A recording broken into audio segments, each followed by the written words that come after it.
Cell cell basic fundamental unit है living system की, और इसमें जो है जितनी भी प्रक्रियाएं होती हैं, जितने भी रिएक्शंस या फंक्शंस होते हैं किसी भी लिविंग सिस्टम के, तो वो सेल के माध्यम से ही होते हैं। तो बेसिकली जो है सेल दो तरह की मानी जाती है, यूकैरियोटिक सेल्स और प्रोकैरियोटिक सेल्स।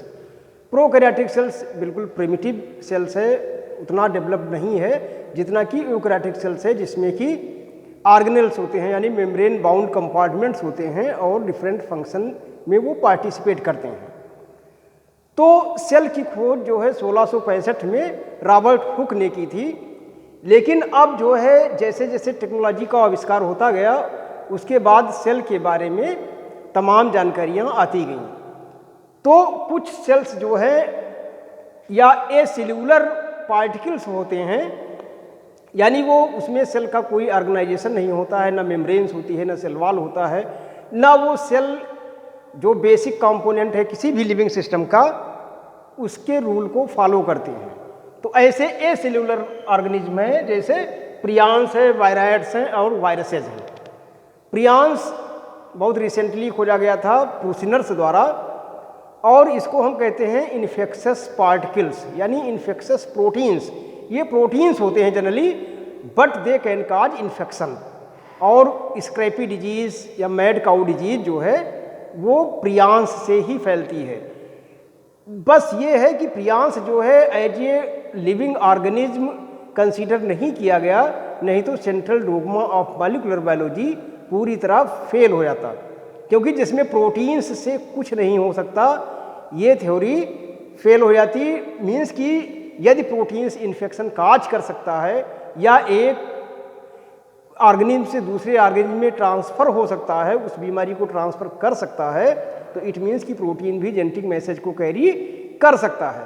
लेकिन प्रियांस जो है ये इन्फेक्शस प्रोटीन्स है, और ये मैड काउ डिजीज या कुछ डिजीज में जो है ये ऑब्जर्व की गई है। वायराइड्स में प्रोटीन कोड भी नहीं होती है, केवल न्यूक्लिक एसिड होता है, उसकी वजह से इन्फेक्शन होता है। वायरसेज जो है सुप्रामॉलिक्यूलर कॉम्प्लेक्सेज हैं प्रोटीन्स और न्यूक्लिक एसिड के, यानी प्रोटीन्स का कोट होता है, न्यूक्लिक एसिड उसमें कैप्चर रहता है। न्यूक्लिक एसिड केवल एक ही तरह का रहेगा, आइदर डीएनए और आरएनए, बट नेवर बोथ, यानी दोनों न्यूक्लिक एसिड कभी भी साथ में जो है वायरस में नहीं पाए जाएंगे। और प्रोटीन की कोट होगी, कैप्सोमियर यूनिट होगी, और कैप्सोमियर जो है वो इकट्ठा होकर के एग्रीगेट होकर करके जो है कैप्सिड बना देंगे, और उसी कैप्सिड में जो है न्यूक्लिक एसिड इनक्लोज रहेगा, और आइदर डीएनए और आरएनए। तो इस तरह से वायरस हो जाएगा। वायरस जो है ये तभी एक्टिव होगा जब लिविंग सेल के संपर्क में आएगा। यदि लिविंग सेल के बाहर है तो ये as a non living consider किया जाएगा। जैसे हम लोग शुरू से ही जानते आ रहे हैं कि virus are the link between living and non living. तो वायरस जो है in the definition of science virus कुछ नहीं है, वायरस एक सुप्रामॉलिक्यूलर कॉम्प्लेक्सेज है प्रोटीन्स का और न्यूक्लिक एसिड का। तो बेसिकली जो सेल की शुरुआत हम देखते हैं वो होती है prokaryotic cells. Prokaryotic cells means primitive type of cells, और जनरली ये यूनिसेल्यूलर होती हैं, और इसमें जो है कोई भी वेल डिफाइंड कंपार्टमेंट या वेल डिफाइंड ऑर्गेनेल्स नहीं होता है।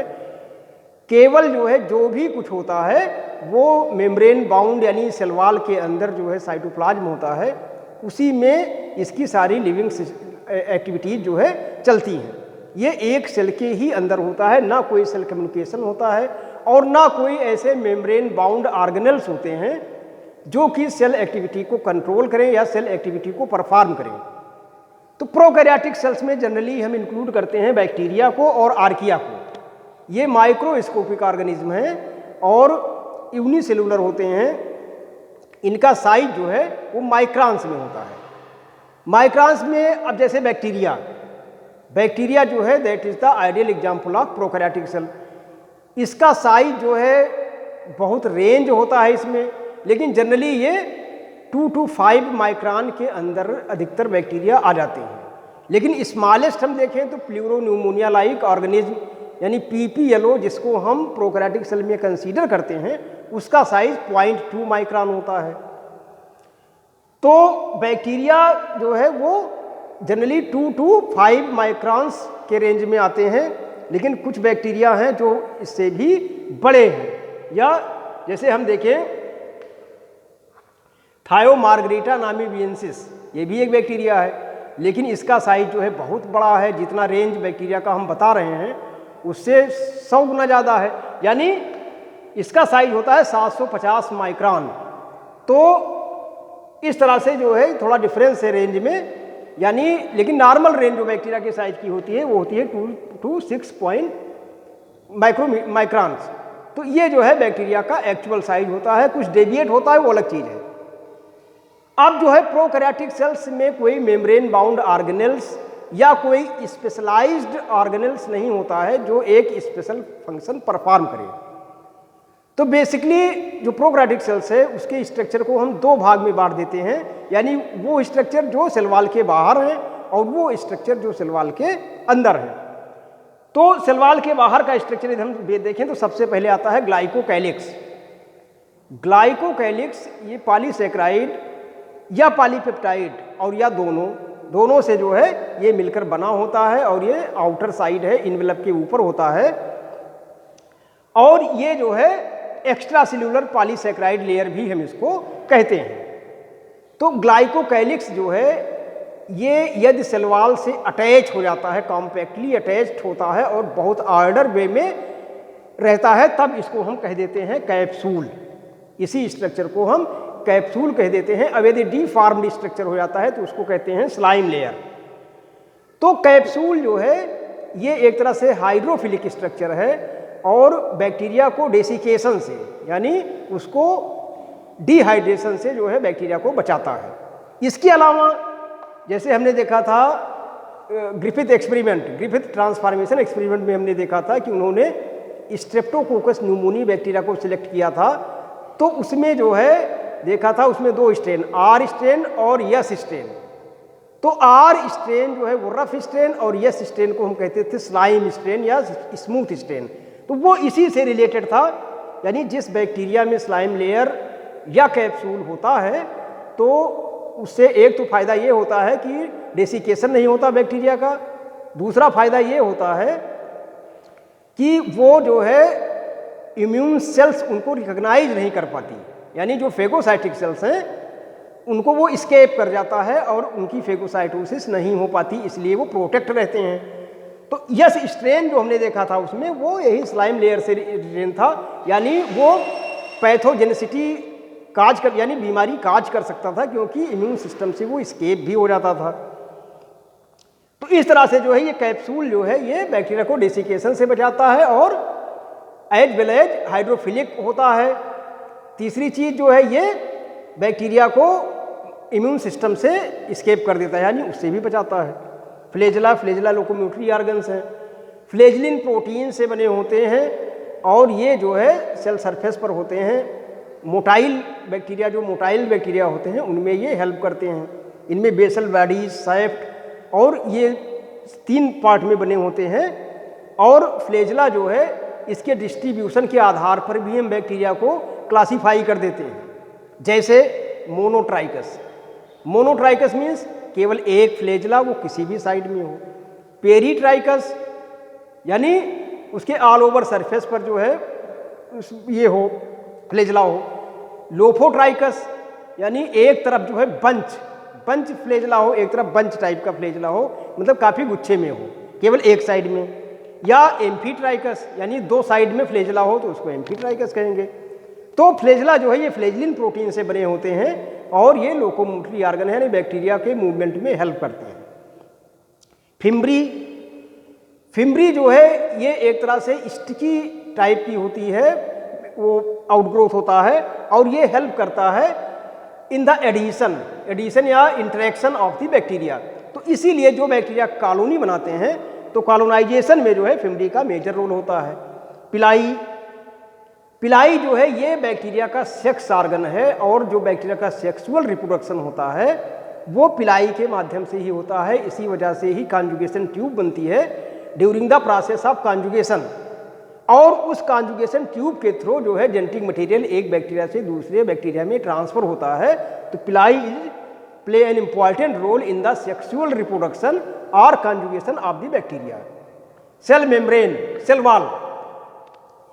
सेल वॉल, अब इसमें ये होता है आर्किया। आर्किया में कुछ में सेल वॉल नहीं होती है, कुछ में पॉलीसेकेराइड की होती है।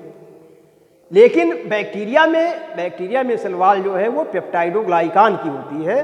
पेप्टाइडोग्लाइकान जो है हेटेरोपॉलीसेकेराइड है, एन एसिटिल म्यूरामिक एसिड और एन एसिटिल ग्लूकोसामीन यानी NAM और NAG, ये दोनों अल्टरनेटिवली एक दूसरे से अल्फा बीटा 1,3 और बीटा 1,4 ग्लाइकोसाइडिक लिंकेज से जुड़े रहते हैं। इसके अलावा इस पॉलीमर के बीच में जो है क्रॉस लिंकिंग होती है पेप्टाइड्स की, और वो छोटे छोटे शॉर्ट पेप्टाइड्स, टेट्रापेप्टाइड्स होते हैं, और ये ऐसे पेप्टाइड होते हैं जिसमें डी अमीनो एसिड पाया जाता है।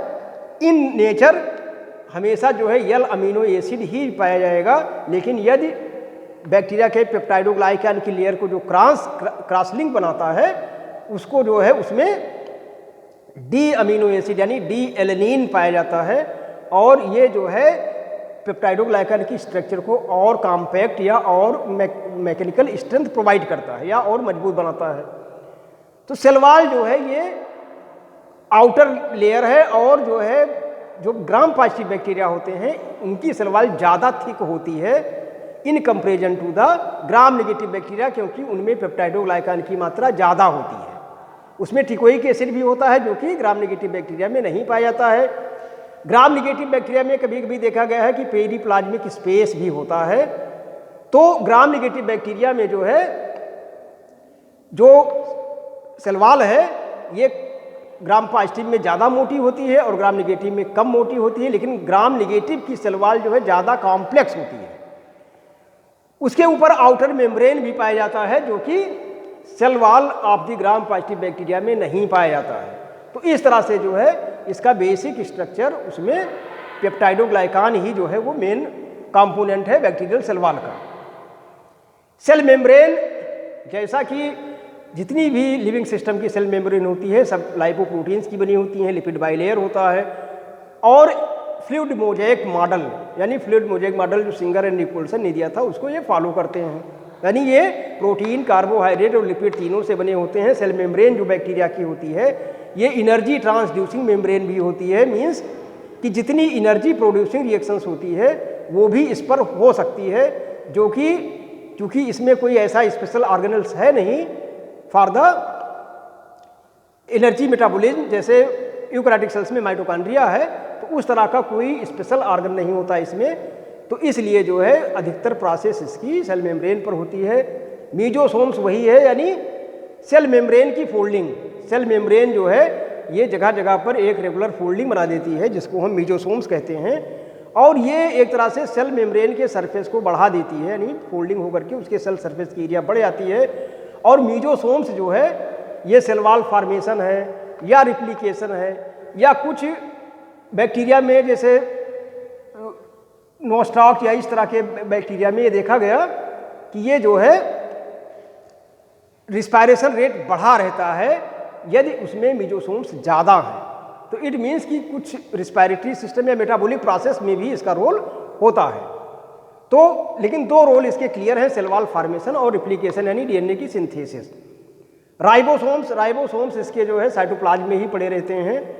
राइबोसोम्स प्रोटीन्स और राइबो न्यूक्लिक एसिड के पार्टिकल्स हैं और इनमें कोई मेम्ब्रेन नहीं होती है। ये सेल वॉल में free cell membrane cell cytoplasm में फ्रीली करते हैं, और इनका जो है मेन रोल होता है प्रोटीन सिंथेसिस में।